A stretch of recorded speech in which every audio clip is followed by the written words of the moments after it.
searching for a hero to idolize.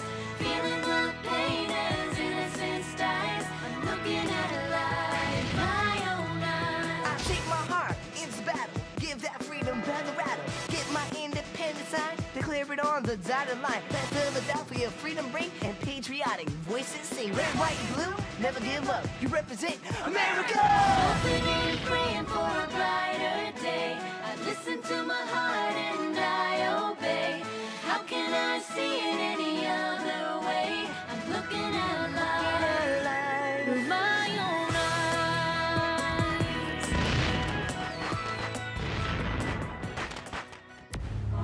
eyes. Today on Liberty's Kids. Come on, men. We have to catch whoever's hanging these posters. And if I find so much as one poster, it's jail for the lot of you. Dearest Mother, they called it the Boston Tea Party, but believe me, this is one party I wish I had missed. The Yankees claim all this trouble is over taxes. Why are you destroying the tea? We're protesting unfair taxation. Parliament raised the tea tax over our objections. Maybe next time they'll listen. Ruffians, cowardly disguised as Mohawk Indians, destroyed a shipment of tea. No taxation without representation! Redcoats! Abandon ship! Abandon ship! Sorry, Miss Phillips, but I can't print my story from jail. Let me go! I said let me go! I'd love to, but Dr. Franklin told us to take care of you. James, look out! In a struggle, I lost Father's locket. I'm very angry. America is a strange, strange place. I can't say that I like what I've seen of it. We live in a barn hiding from His Majesty's soldiers, sheltered by a remarkable woman, a poet and slave named Phyllis Wheatley. James, Henri, and Moses support these radicals, but I, for one, can't wait to leave Boston. Okay. I'm sorry, Cesar. I won't brush so hard. Hey! Allow me. When is Dr. Franklin coming? Soon, I hope. Very soon. Your loyal, loving daughter, Sarah.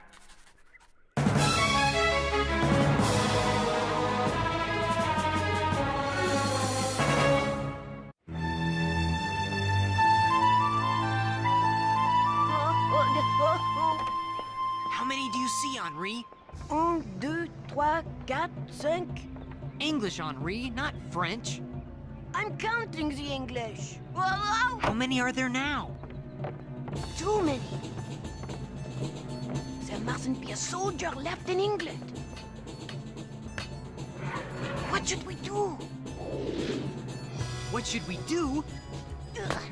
The British are occupying Boston. I've got to get this to the Gazette right away. Come on, Henri. Seem a shame. Do you really think he's a traitor? On the evening of 16 December, the year of our Lord 1773, cowardly bandits, disguised as Indians, attacked the Dartmouth, a ship flying the colors of His Majesty King George III. And who is responsible for inflaming the subjects of Boston to this violence? None other than the man before us, the esteemed Benjamin Franklin. His crimes are enormous. The East India Company lost hundreds of crates of tea worth many thousands of pounds. This lawlessness was encouraged by Dr. Franklin in his speeches and writings. His inflammatory paper, the Pennsylvania Gazette, continues to foment sedition, rebellion, violence, treason. You have no honor, sir. You are a scoundrel, sir. Have you nothing to say for yourself? The heart of a fool is in his mouth, but the mouth of a wise man is in his heart. Ah, the famous Franklin wit. Perhaps I need to remind you, a rope is the proper reward for treason.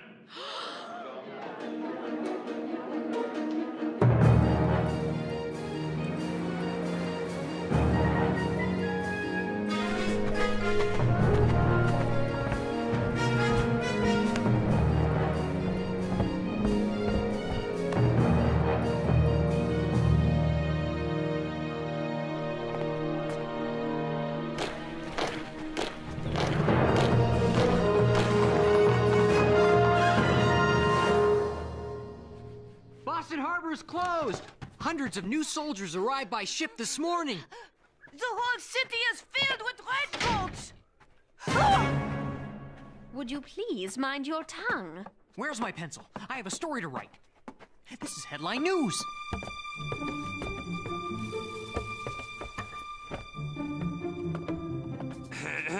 James? Those filthy redcoats are everywhere. That's right, James. After that long sea voyage, these lovely redcoats could use a good cleaning. This may need some soap and water. Let me help you, Miss Phillips. Fine morning, isn't it? 'Tis you who could use the soap and water in that smart mouth of yours. You're absolutely right.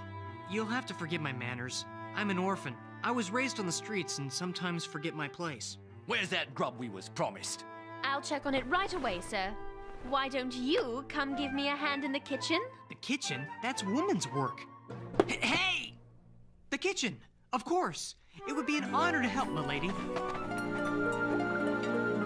What are redcoats doing in the barn? It's called quartering.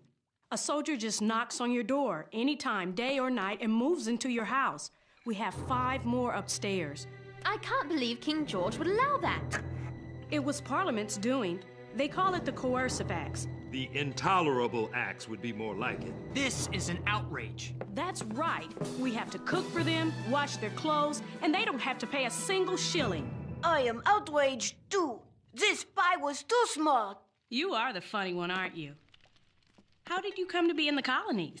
I came here with my parents. Henri was 6 years old when he left France with his parents. They signed an agreement with the ship's captain to work for 7 years in exchange for their passage.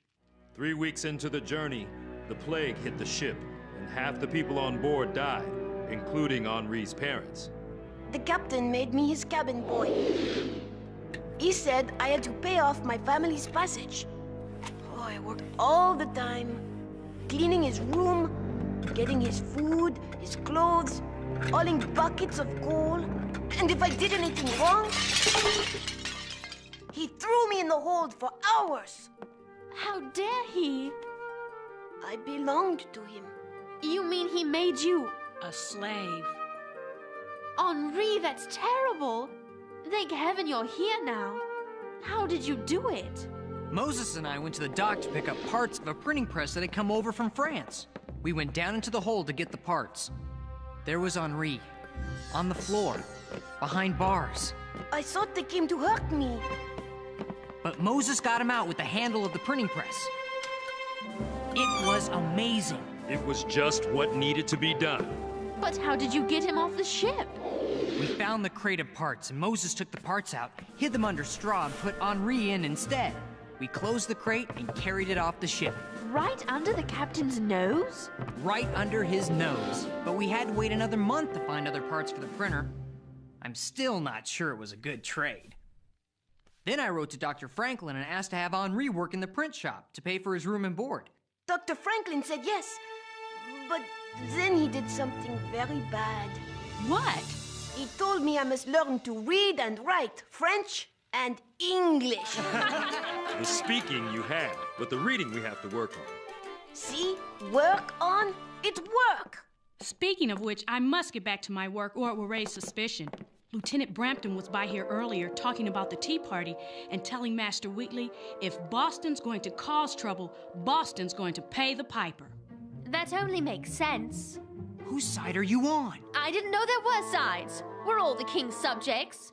Maybe you're a subject, but I'm a citizen. I have rights. Doesn't Phyllis have rights? You know what your problem is, Miss Phillips? You think too much for a girl. And you talk too much for a gentleman. Phyllis, I need a printing press. I've got to get the word out. James, until Moses can fix the wagon, we're stuck here. The city is swarming with soldiers who would like nothing better than to arrest us for your tea party. Take this, James. Tom Maloney published my poems. I can use his press anytime. Mr. Maloney! Tom Maloney? Open up! We're friends of Phyllis Wheatley! There's no one in there. Today's the Sabbath. The Lord's Day. Well, the Lord helps those who help themselves. Remember, Phyllis gave us the key.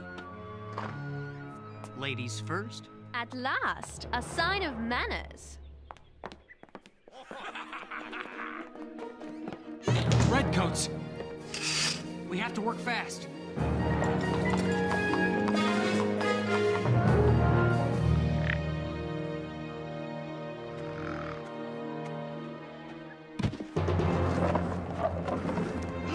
Oh, no! Who goes there? Where'd them kids go off to? I've been busy doing my chores. I'm sure they're around here somewhere. Nigel? Basil? Chauncey? On your feet! Those little troublemakers have run off. The city is under martial law. They're breaking curfew. We'd better fetch Lieutenant Brampton. Oh, no! I've got to warn them.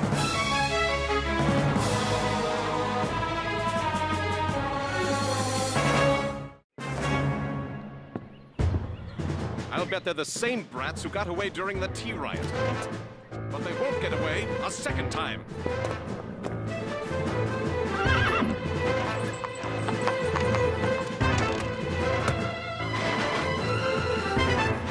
Keep going, Henri. Aye, aye, sir. The sun's set. Good. It's time to spread the word. What's wrong, Sarah? James, are you really an orphan? I heard you tell the soldiers before.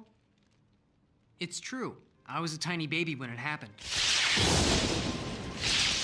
Mother and father didn't have one of Dr. Franklin's newfangled lightning rods.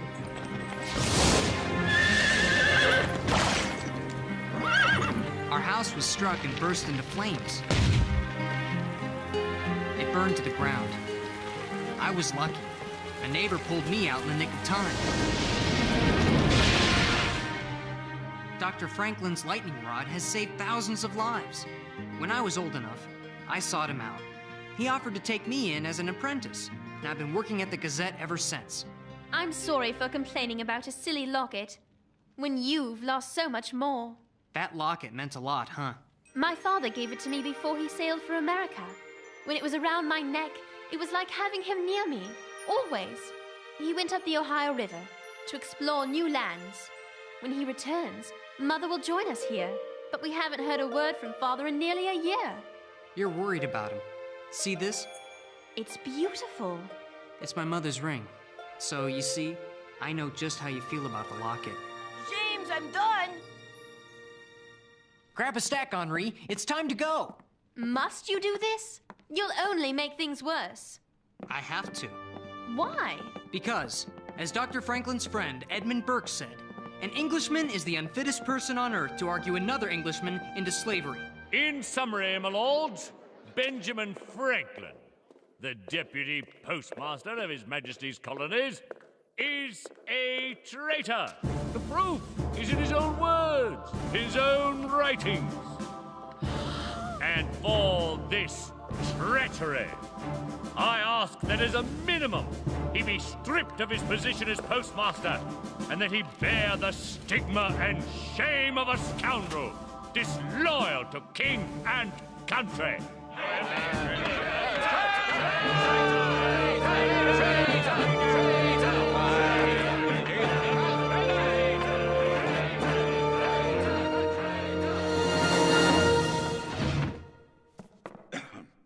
From the bottom of my heart, I thank Mr. Wedderburn for everything he has said against me. What kind of trick is this? My gratitude is sincere. You've answered a question which has troubled me since boyhood. but you have finally put my mind at ease. The question is fundamental, and when my fellow colonists arrive at the same answer as I, a great empire may fall. More treason! Mr. Wedderburn says I'm a traitor, but this is not true.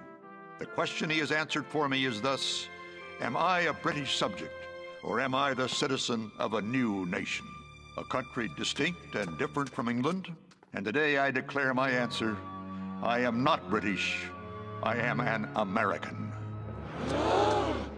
And man can only betray his own country. My country is no longer England, my country is America.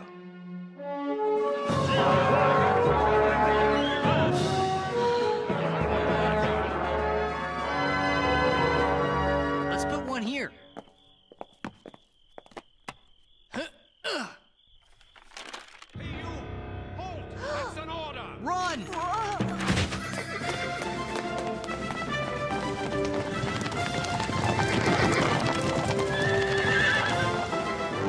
What do we do now? We pray Moses has that axle fixed. Henri, I think we may have overstayed our welcome in Boston.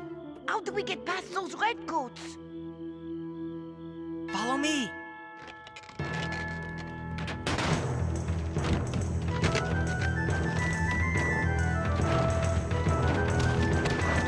Look out! Must have fallen off a cart. Come on, men. We have to catch whoever's hanging these posters.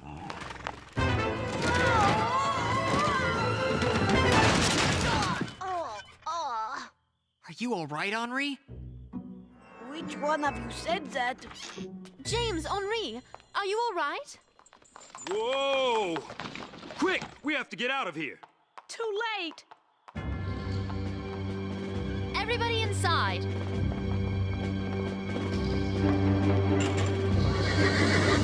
The wagon is good as new. We must leave town right now while it's still dark. So my men and I are riding past this print shop when I hear voices coming from inside.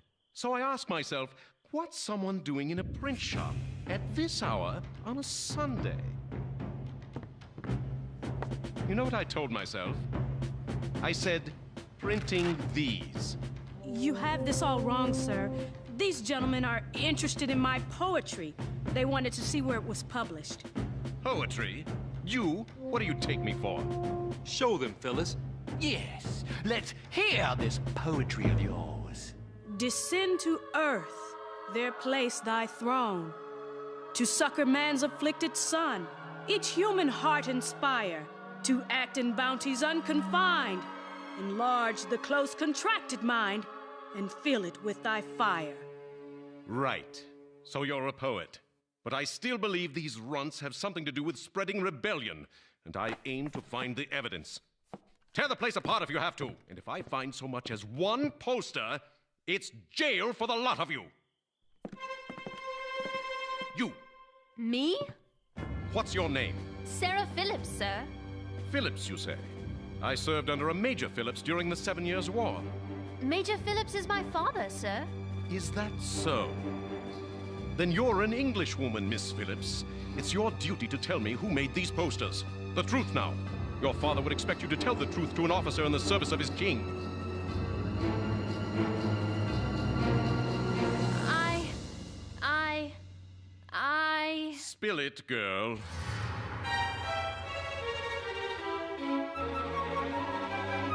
Well, I'm waiting, young lady. Where are my manners? You must be half frozen riding in this cold weather. I'll fix a pot of tea on the Franklin stove. There, the fire is stoked. We'll have hot tea in half a tick. Now what was that you asked me? Something about posters? Nothing, Lieutenant. The place is clean. No sign of them signs. I don't have time for this. Come on, men. The rabble-rousers are out getting away while we're dilly-dallying with children and poets and tea. Quick, to the wagon, before they come back. Phyllis, how can we ever thank you? Keep fighting for freedom, that's how. Now be off. I'll keep watch until you're safely gone.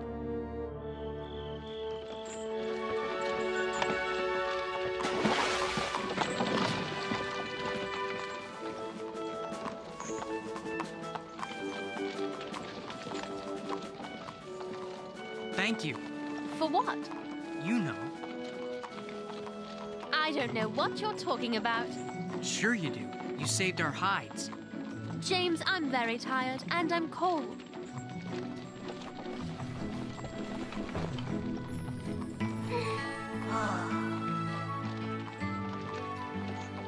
I'm going to make a gentleman out of you yet. And I'm going to make an American out of you. Yeah! Yeah!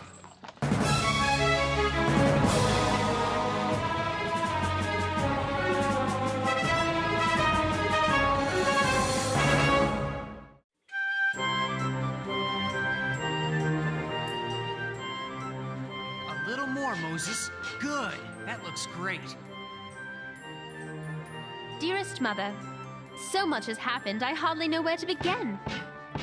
Your latest letter brought the shocking news from London. It's terrible that Dr. Franklin has lost his position as postmaster.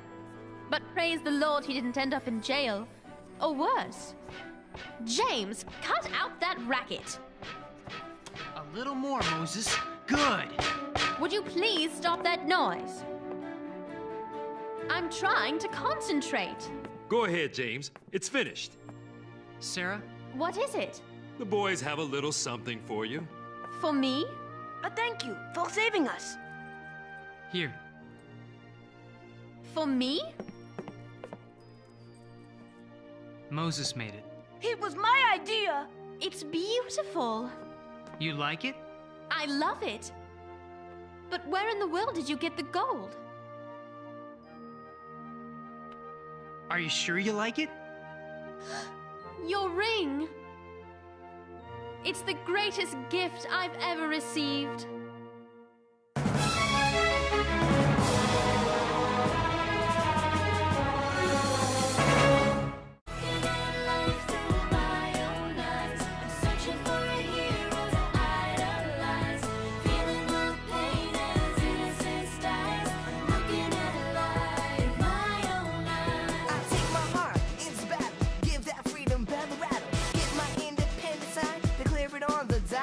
Red, white, and blue, never give up. You represent America.